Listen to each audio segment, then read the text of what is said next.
Good afternoon, everyone. I would like to welcome all of you to our LASI's weekly lecture series. I'm Alberto Vargas. I'm the Associate Director of the program. And today we have a special occasion, a special program in collaboration with Marquette University in Milwaukee and also the Science and Technology Studies here on campus. And I'm going to pass it to my colleague, Susan Rubinstein, who is a PhD student here in the history of medicine. And she's going to introduce our speaker today. So welcome. All right, thank you, Alberto. So hello and welcome to the LASI's Lunchtime Lecture. Today I have the honor of introducing Professor Agustí Nieto-Galan. He is a professor in the history of science at the Universitat Autònoma de Barcelona, ICREA Acadèmia Fellow, and director of the Institut de Historia de la Ciència at the UAB. Professor Nieto-Galan received his PhD in the history of science at the Universitat de Barcelona and completed postdoctoral fellowships at the University of Oxford and CNRS in Paris. He recently published two books, one titled The Politics of Chemistry and the second titled Tóxicos Invisibles. His upcoming book is The Land of the Hunger Artists, which will be published by Cambridge University Press in 2023. The title of his presentation today is 40 Days Without Food, the Controversial Public Fast of Dr. Henry S. Tanner in New York, 1880. Please join me in welcoming Professor Agustí Nieto-Galan. Thank you very much for this invitation, for allocating this seminar into a series. As a visitor in Milwaukee University, I managed to come to campus, and I'm delighted to be here. I'll try to tell you a story that might, I hope, be of interest from many different perspectives. But before talking about the big picture I want to present, let me just begin by something very, very specific. And it's sorry about this interruption. Let me just begin by quoting an article on the 1st of January 1919, the Chicago Tribune reported the death of Dr. Henry Samuel Tanner. And I quote, Dr. Henry Tanner, who achieved much notoriety for fasting for 40 days in New York in 1880, died here today at the age of 87. Before his New York fast, Dr. Tanner alleged that he had gone without food for 42 days in Minneapolis in order to cure rheumatism and asthma. His New York fast served to convince medical circles that had discredited the Minneapolis exploit and further seemed to demonstrate that periods of prolonged abstinence from food conduces to good health. Tanner said that his health prior to his first long fast was precarious. Tanner's case can be considered as a pioneering experience of public fasting that was particularly successful in America and in Europe from 1880s to 1920s. Beyond practices of asceticism and religious abstinences, in the last decades of the 19th century, this kind of fast progressively became a commodity in the urban marketplace, which could be exploited for amusement and profit, but also for scientific study. In the last years, I have studied these fasters, also known as hunger artists, as relevant historical actors. I published some papers in history of science journals, such as Science in Context and Social History of Medicine, and the book, The Land of the Hunger Artists, Science, Spectacle, and Authority, is scheduled for early 2023 in Cambridge University Press. My paper today is part of this work. First of all, I would like to analyze this case through several historiographical levels. The history of science, with its recent focus on motion and circulation of knowledge, has reinforced the notion that science, its production and its practice is broader than previously acknowledged in terms of actors, spaces, and outcomes. Recent trends have also highlighted the epistemological value of spectacle. From Botkin's freak show studies to our Ewan Rhys Morris' Frankenstein children, and 5e Enlightenment science in the marketplace, scholarship has produced notable works that demonstrate the co-production between science and hype in 19th century industrial context, and the impossibility of separating science from its communication. Susan Lederer's studies on human experimentation, John Bixton, Richard Kremen, Michael Hagner revision of the historiography of experimental physiology, and recent cultural approaches to food studies, such as the recent Osiris volume, Food Matters, edited by Emma Sparry and Aina Silverstein, has shifted our research interest to new practices and spaces beyond the bed and the bench for the validation of experiments and theories and the functioning of the human body.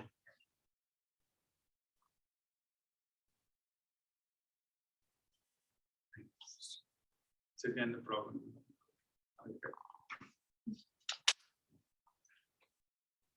As David Livingstone highlighted in his Putting Science in Its Place, the location of a scientific endeavor, and why not a performance, a practice, can make a difference to the conduct of knowledge and even affect its content.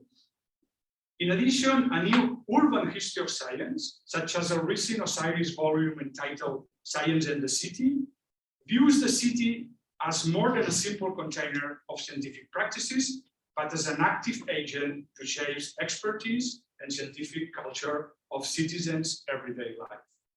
Finally, recent trends and global history, Sebastian Conrad or Bailey, Estelle Hamel, and many others, have stressed how throughout the 19th century, markets, commodities, and networks of communication were considerably globalized. It is therefore in this rich, multi-layered framework that I would like to place today the life and works of Dr. Henry Tanner as a pioneer professional faster of the fin de siècle. I shall first briefly sketch Tanner's biography, then provide some details of his famous past in New York in 1880, and finally try to understand how from the 1880 onwards, Tanner's became a real celebrity at a global scale.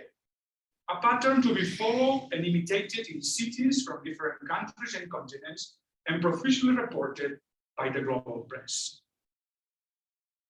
Let's begin by the biography. Yeah? Tanner was born in England in 1831. At the age of 17, he traveled to America and settled in Litchfield, Ohio, where he worked for years as a carriage maker. Then he moved to Cleveland, where he began his medical studies in 1856, later joining the Eclectic Medical Institute of Cincinnati, where he graduated in 1859. He served as a hospital steward during the American Civil War, and later settled down as an eclectic physician in 1870 in Minneapolis. Before his startling appearance in New York, Tanner had performed his first fast in Minneapolis in 1877. He conceived this first act of voluntary inanition as a way to cure a stomach inflammation, but with loose external medical supervision and no quantitative record of his vital signs. Tanner's interest in fasting could not be disentangled from his controversial medical positions. Beyond the reductionist materialist explanations coming from Europe, and particularly from the most prominent German schools of physiology, Tanner wanted to prove that his fast was healthy, therapeutic, and a good example of the power of human will beyond the restrictions of allopathic medicine. As John Haller studied some years ago, American eclectic medicine opposed academic orthodoxy and chemical drugs and defended plant remedies, naturalistic practice, the use of Native American medicine as a sign of independence from the European schools, and a holistic understanding of the body. Eclectic doctors also opposed 19th century mechanical, electric technologies, mass consumption, and industry. Moreover, at that time, heterodox practices such as spiritualism, mesmerism, homeopathy, hydropathy, and occultism also struggle to make their space. In that context, individual eclectic credos, such as those of the hunger artists, gain prestige and influence and breed the attention of the medical doctors and professional scientists, but also journalists, clergymen, philosophers, and literary writers.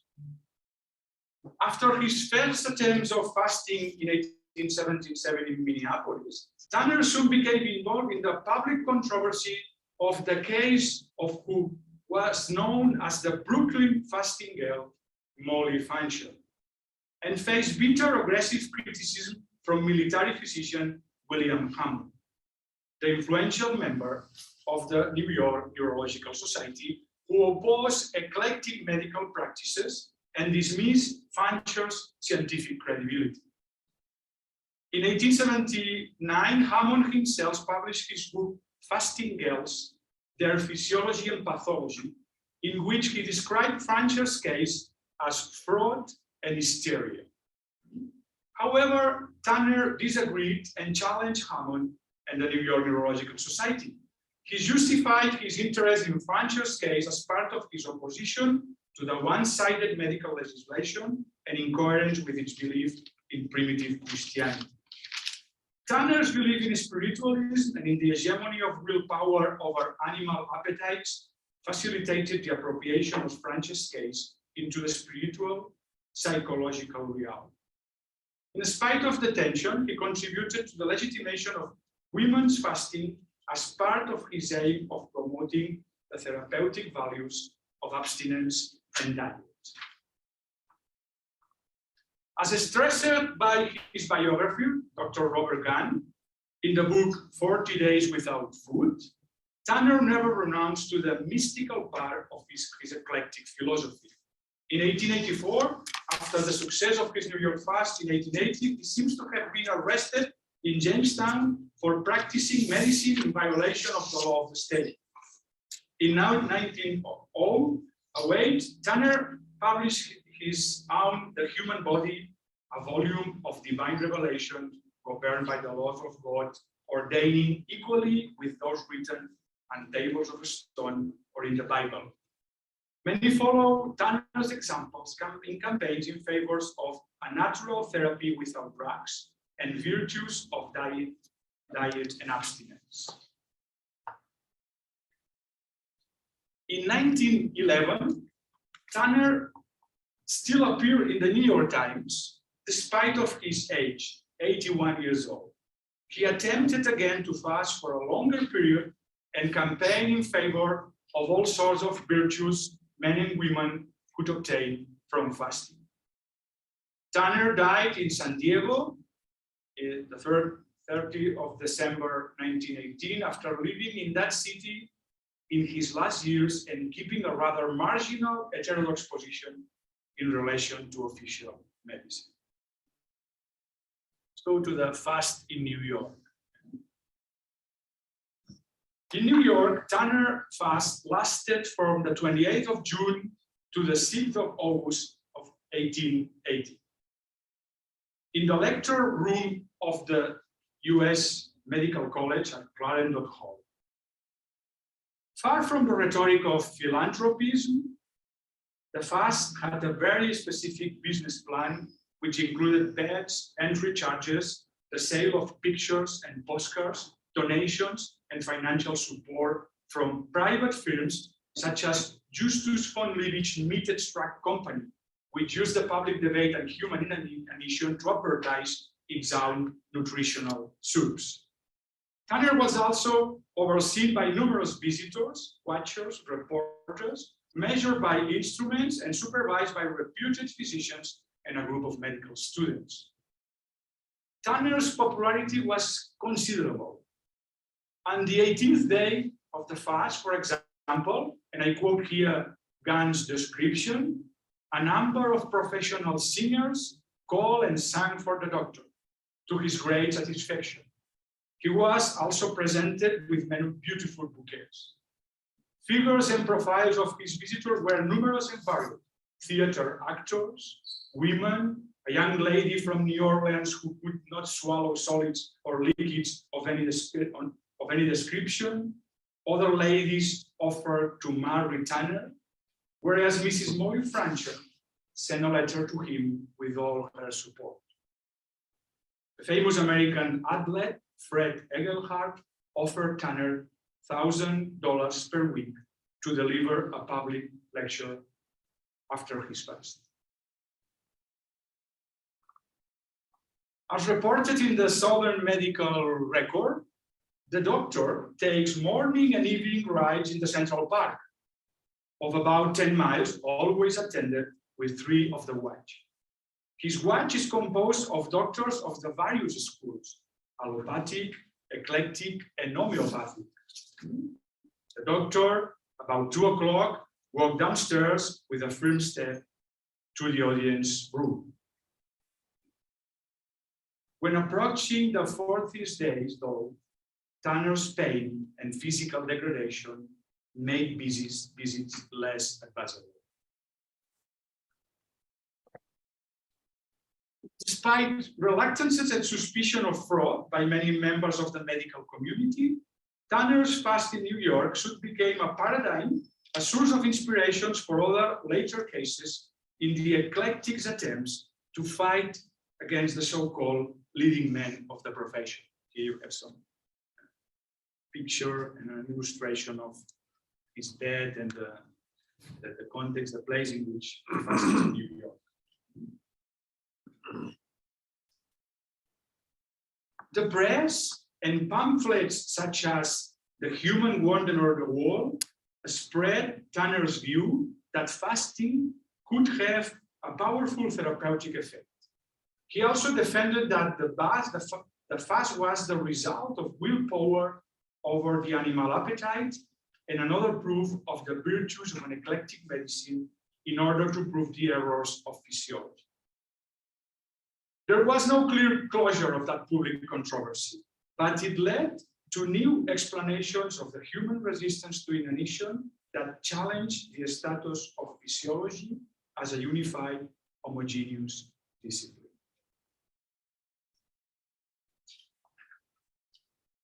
And let's move to the global dimension of the story.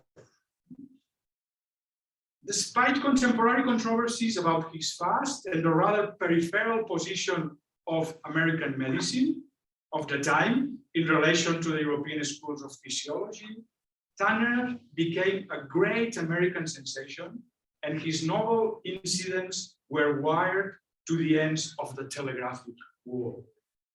Since the 1880s, news of Tanner's fast had quickly spread to the whole world and had become a pattern to discuss, imitate, or reject, but never ignore.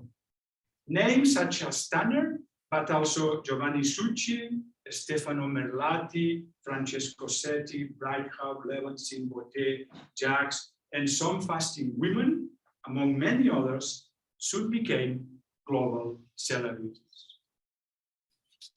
Since the early 1870s, information travel at high speed and apparently humble local events soon acquired ample international importance. In 1883, for example, news about the Krakatoa volcano eruption very quickly spread across the globe. In fact, historians have described the 19th century as the times of cosmopolitan internationalist projects, world fairs, artificial languages, the extensive use of telegraphy, transatlantic cables, and particularly in the second half of the century, by the breaking out of a modern press that promote debates among urban readers from all over the world, in particular in Europe and its colonies in America. The period of Tanner's popularity coincided with a period of impressive technological innovations in communication and trade. These were the times of the emergence of global publics, of course of global opinion, which provide huge marketplaces and arenas in which hunger artists found their place. In many cases, local events, details of a single fast in a specific local context, immediately occupied pages and international news in numerous newspapers. In other cases, simultaneous public fasts occur at the same time in different cities and allow witnesses from doctors to journalists to synchronically report details of the events. French caricaturist Albert Robida ironically represented a meal of newspapers that had substituted real food in Paris in 1886 due to the presence of sushi and merlati for a fasting contest in the city. Even some decades later, at the end of the period of hunger artists' public success, it was common to find news in the global press, such as, for example, the Daily Alaska Dispatch, 1918, reporting Sushi's death in Rome. But the global dimension in a synchronical nature was even going farther. Yeah? In fact, news about Tanner's fast in New York soon crossed the Atlantic the same year, 1880. In Barcelona, for example, the press reported at a new skit in Catalan language entitled Tanner, quasi monòleg en un acte i en vers. The plot consisted of a poor, hungry school teacher who ate any sort of object to survive, as a sort of political critics to the lower level and badly paid incomes of teachers in the late 19th century Barcelona. But the same year of the fast in New York, Tanner appeared in other places. For example, in the journal, the Spanish periodical La Ilustración Española y Americana, published an article and 2 Tanner's engravings at the beginning of his fast in New York and at the 4th week, respectively. Due to his international impact, the periodical decided to include these images, which appeared close to other illustrations of celebrities of all kinds, accidents, battles, and natural catastrophes. But the same year, 1880, the Mexican newspaper La Patria reported on some local imitations of Dr. Tanner. News about the American doctor faster continued to appear in the Mexican daily press, at least in the 1890s, with, for example, La Voz de Mexico raised again the issue of Tanner potential fraud and his illegal ingestion of food during his fast. Controversy about fraud was always there present. There are even other interesting ways of tracing this global circulation of Tanner case. In 1886, the French journal Le Quotidien Illustré confused Sushi's face, at that time fasting in Paris, with Tanner's. At the height of the European excitement for hunger artists, and during the famous fasting contest between Sushi and Merlati in Paris, Tanner's image resonated again, this time by mistake, in the public sphere. You just try to compare the both characters. It seems clear that Le Gène de Monsieur Sushi, which was in the front page of Le Quotidien Illustré, it's Tanner and not Sushi. But this happened in 1886 in Paris, in the heart of the fasting mania of that time. Some years later, 1991, after Giovanni Sushi's visit to New York, the New York Times reported that Dr. Tanner, the man who was famous so long for having fasted 40 days, now lives on a farm 18 miles southwest of the city. He now challenges Senor Sushi to sit down with him in Chicago during the World's Fair to test the matter in a 90 days fast and water only, or if Sushi prefers to let the fast continue from day to day till one of the other yields the contents.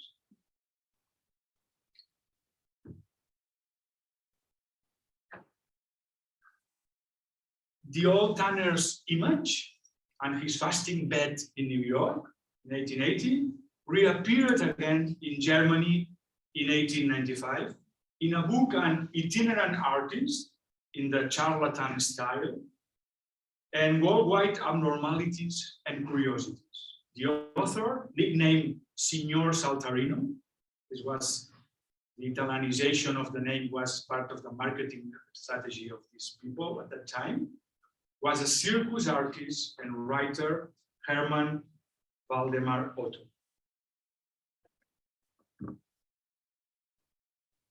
And more than a century later, in 2007, the Chilean naturalist Manuel Lezaeta referred to Tanner to strengthen the therapeutic value of fasting. Lezaeta used Tanner's vital force and the example of his fast in Minneapolis in 1877 as a paradigm of the multiple virtues of fasting to reestablish the body's health. Like Tanner, Lezaeta relied on indigenous therapeutic of Mapuches, but also faced serious threats from the established professional medical class for his heterodox curative practices.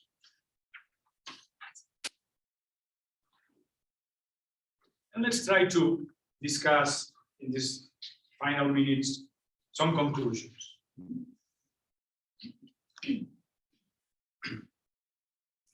Tanner's story was controversial in his time and is historiographically controversial too. There are many different ways to approach the issue, but one of the clear conclusions to me, although Tanner's case still needs, I think, further historical research, in particular this case, it's that the global character of that cultural phenomenon.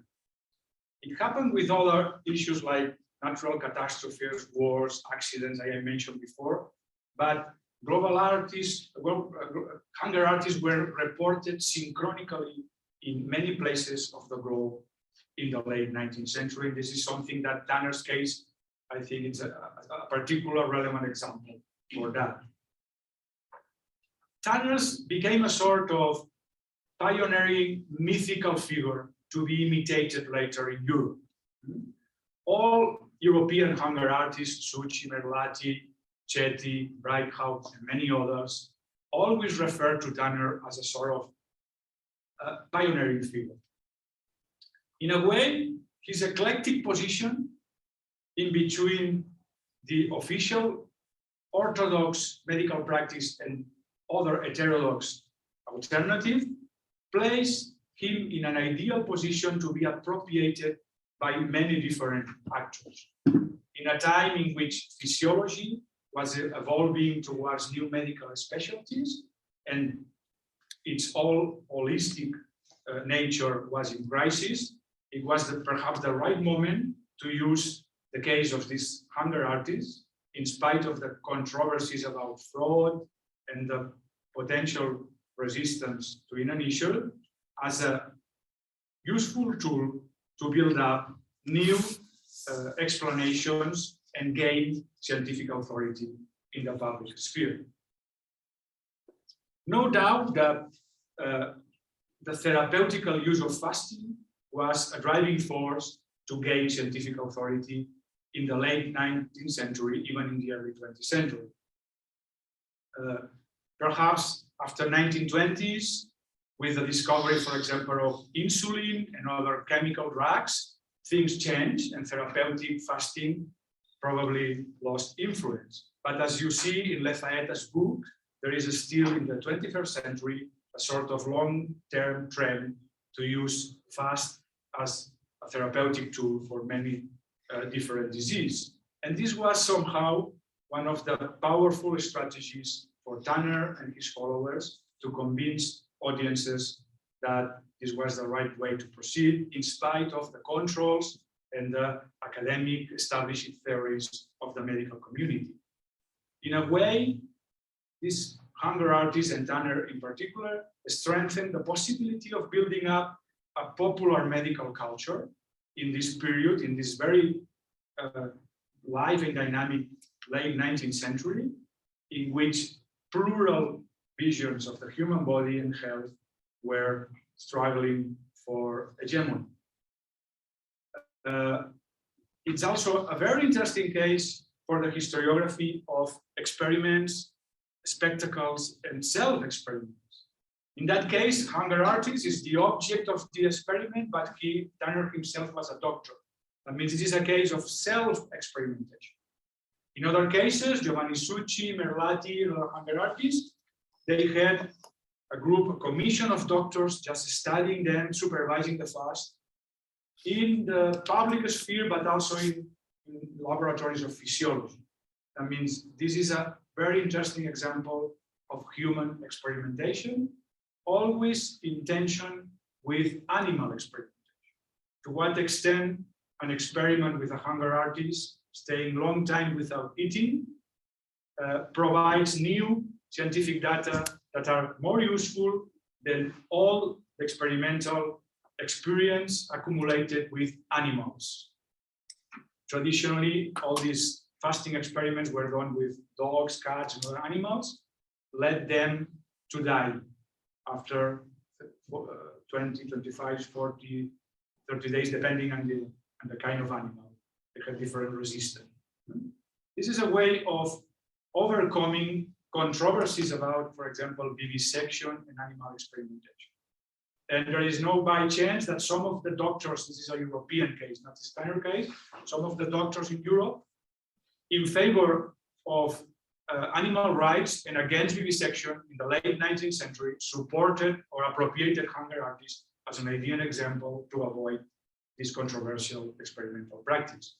And at the end is another example to discuss to what extent an experiment in a closed laboratory provides enough scientific authority once the doors are open and doctors tell to the broader society what is happening inside the lab. And I think this is, for that case, the case of hunger art is especially relevant. But perhaps at the end, we are talking about crude commodities, business. That means perhaps a spectacle has also an epistemological law. In the 18th century, this was crude. I remember, for example, Bernadette Bensot-Vincent and Christine Blondel book Science and Spectacle in the Enlightenment. That means in the 18th century, it was almost impossible to separate the spectacular side of science from the epistemological, intellectual way of constructing new knowledge. But perhaps a century later, at least in the case of hunger artists, although physiologists did their best to keep this professional faster close in their labs, the public sphere, the commotion in the press, the plural opinions and appropriations about these cases made impossible the separation between science and hype. And perhaps we are just in cases of sort of fringe epistemology, in which the way in which knowledge about hunger and inanition was constructed depends on many, many more actors than we might thought a priori. And if you put it in a more crude words, perhaps this is just business. And this is just another commodity in the world fairs, in the freak shows, and in the amusement culture of the late 19th century Europe and America. And this is just for your thoughts. Thank you very much.